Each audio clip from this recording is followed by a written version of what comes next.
వీళ్ళిద్దరూ అలానే కష్టపడ్డారండి.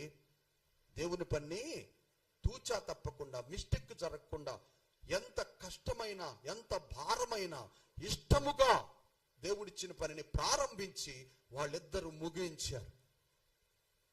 ఈ ఒక వ్యక్తి ఉన్నాడు చూడండి, ఒక్క తలాంతి ఇచ్చిన వ్యక్తి, వాడు సోమరిపోతు.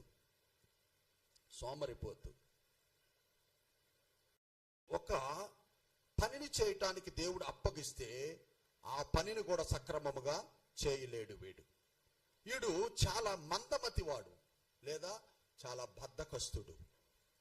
వీడు దేవుడిచ్చిన పని మీద ఫోకస్ లేకుండా ప్రక్కన పెట్టాడు, లోకం మీద ఫోకస్ చేశాడు. ఎందుకు?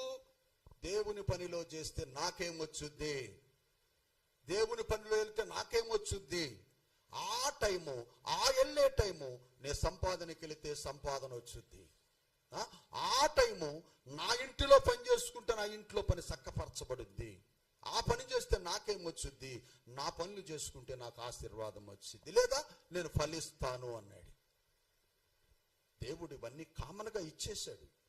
కుటుంబ బాధ్యతను ఇచ్చాడు, కుటుంబాన్ని సంరక్షించుకోవటం ఇచ్చాడు, నువ్వు సంపాదించుకోవటం ఇచ్చాడు, నువ్వు తింటం ఇచ్చాడు, సుఖించటం ఇచ్చాడు, అన్నీ ఇచ్చాడు. ఆయన ఆరోగ్యాన్ని ఇచ్చాడు. కానీ నా పనులు ఇచ్చాను, వాటిని నెరవేర్చండి అన్నాడు.